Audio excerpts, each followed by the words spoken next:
नमस्कार, social city prime में चुनाव विकास और समीकरण में आपका स्वागत है। मैं हूं मनीष उपाध्याय। आज हम लोग हैं पूर्वी चंपारण जिले में और हमारे साथ हैं मधुबन से विधायक और बिहार सरकार में पूर्व मंत्री रह चुके राणा रणधीर जी। आपका बहुत बहुत स्वागत है हमारे चैनल पे। पहला सवाल होगा, कल के न्यूज की सुर्खियां बनी हुई हैं और हेडलाइंस में ही है कि पूर्वी चंपारण जिला जो है ये सबसे पॉल्यूटेड शहर माना जा रहा है, इसको किस रूप में देखते हैं? नहीं, सबसे तो पहले आपको धन्यवाद कि आप आए हैं और चर्चा हो रही है इस पे। देखिए, हम लोगों का भी बड़ा कंसर्न है और ये कंसर्न और बढ़ गया जब से हम लोगों ने पढ़ा कि भाई ये सबसे देश का, राज्य का नहीं देश का सबसे पोल्यूटेड शहर मोतिहारी हो गया। हम सब लोगों के लिए चिंता का विषय है और ये ऐसा विषय है जिसमें एक तरह से पूरे समाज को, समाज के सभी वर्गों को इसके लिए उनको अवेयर करने की, जागृत करने की जरूरत है।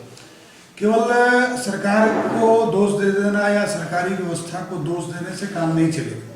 देखिए, लोकतांत्रिक व्यवस्था में या किसी भी देश की जो शासन व्यवस्था चलती है उसमें चार स्तंभों का, और खासकर लोकतांत्रिक व्यवस्था में इन चार स्तंभों का एक तो कार्यपालिका है, न्यायपालिका है, विधायिका है और तीसरा जो आप हैं जिससे सोशल मीडिया या जो पत्रकार होते हैं, और इनके साथ जो है वो सिविल सोसाइटीज़ का भी बड़ा इंपॉर्टेंट रोल होता है आप लोगों के साथ। वो भी एक जागृत व्यवस्था है और उसको जागृत करना पड़ेगा ताकि वो सबों पर एक तो निगरानी भी करे, जो सिविल सोसाइटीज़ है निगरानी भी करे और देखे कि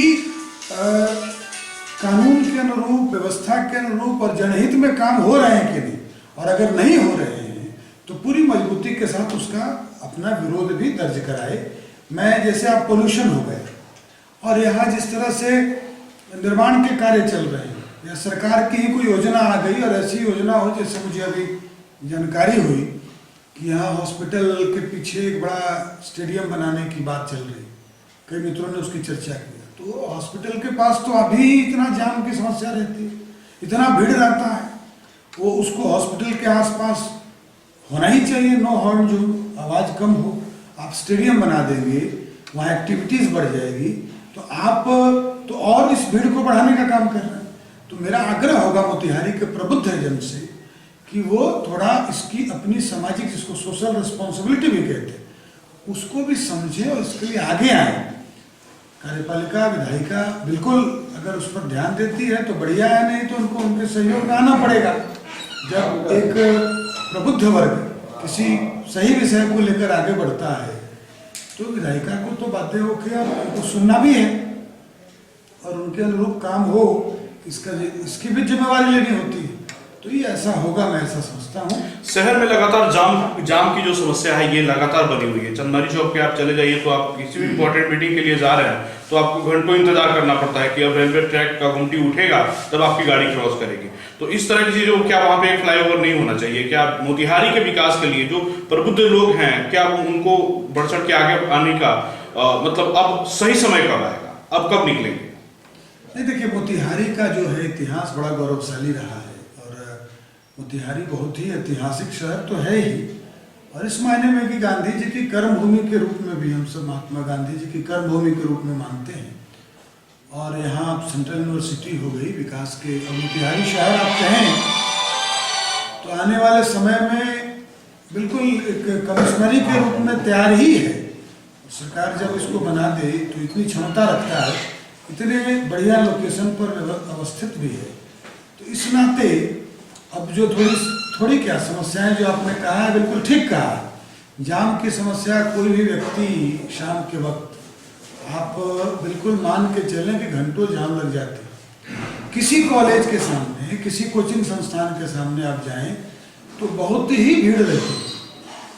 तो इसकी चिंता और इसकी व्यवस्था जिन अब एक तो जगहों पे नहीं, आपने ठीक कहा है, ये स्टेशन के पास, बलुआ के पास तो बना भी है फ्लाईओवर, और एक फ्लाईओवर आपका बन भी रहा है, लेकिन इसके अलावा आपका विजन और यहाँ के जो हम बार बार कह रहे हैं कि सिविल सोसाइटी जो है वहाँ के प्रबुद्ध लोगों का, कि ये विजन उनका हो कि आगे किन किन जो जाम पॉइंट्स हैं उनको चिन्हित करके, और फिर यहाँ के जो जनप्रतिनिधि हैं उनको भी एक साथ बुला के उनसे चर्चा करके आने वाले समय की भी योजना, कई जगहों पर काम हो रहा है और उससे लोगों को सुविधा भी हुई है।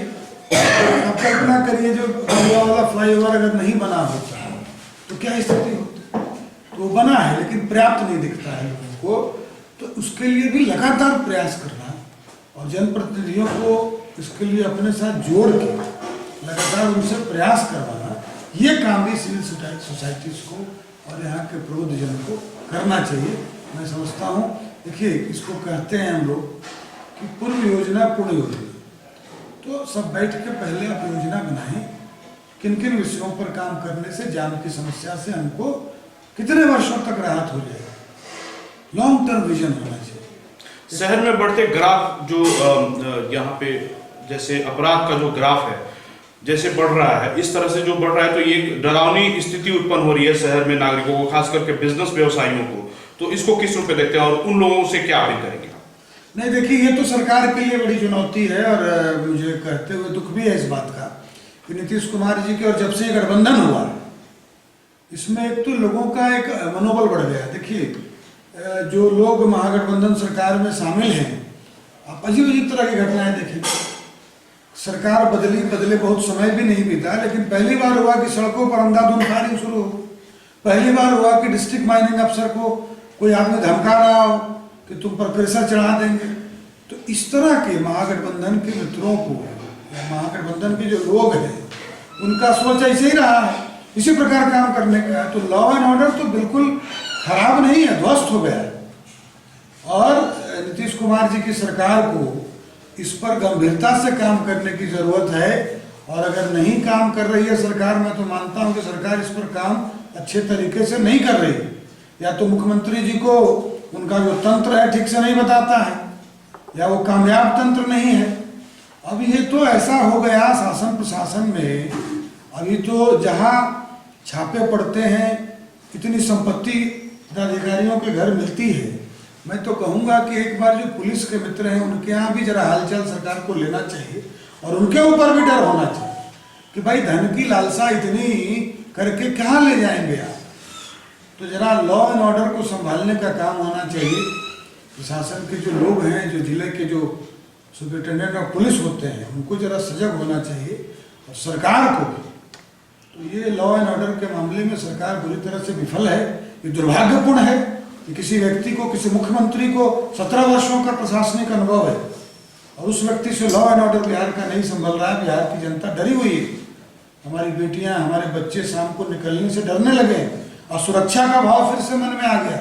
तो ये बहुत बड़ा फेलियर है सरकार का और सरकार इसको या तो ठीक करे, नहीं तो बिहार की जनता, मोतिहारी की जनता आने वाले समय में उनको पूरी तरह से जो लोकतंत्र में तरीका होता है, माध्यम है, चुनाव के माध्यम से उनको हटाने का काम करेगी, ऐसा मैं सोचता हूँ।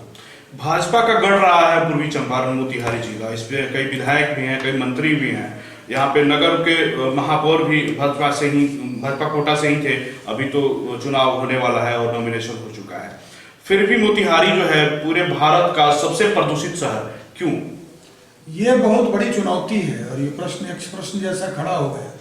और केवल ये मोतिहारी में रहने वाले हर प्रबुद्ध जन को ये चीज पर सोचना चाहिए और इसके लिए क्या कर सकते हैं। जो जहाँ है वो किस प्रकार अपनी जिम्मेवारी का निर्वहन करें और कैसे हमारा शहर, एक तो यहाँ के शासन प्रशासन के लोगों को भी इस पर बहुत ध्यान देने की जरूरत है और हम लोग अपने स्तर से इस मुद्दे को कि मोतिहारी को हम कैसे स्वच्छ बनाएं और ये जो हम प्रदूषण में 1 नंबर पर गए हैं, कैसे हम बहुत ही स्वच्छ शहर बने, इसका संकल्प भी हम सबको मिलकर लेना होगा। और मैं समझता हूँ कि मोतिहारी के लोगों में ऐसी क्षमता है कि एक बार इन लोगों ने विचार कर लिया, जागृत हो गए, तो आज हम लोगों ने देखा है कि हम प्रदूषण के मामले में 1 नंबर पर थे, कल हम स्वच्छता के मामले में भी 1 नंबर पर जा सकते हैं।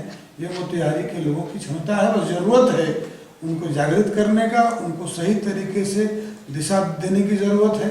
यहाँ के लोग इतने मेहनती हुए, इतने सीखने वाले लोग हैं, सुनने वाले लोग हैं।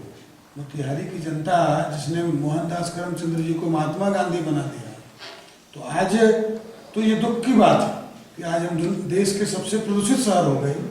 लेकिन हम लोग संकल्प लें कि हम अपने आप को सबसे स्वच्छ शहर बनाएंगे, तो मोतिहारी के लोगों में ऐसी क्षमता है कि बना सकते हैं।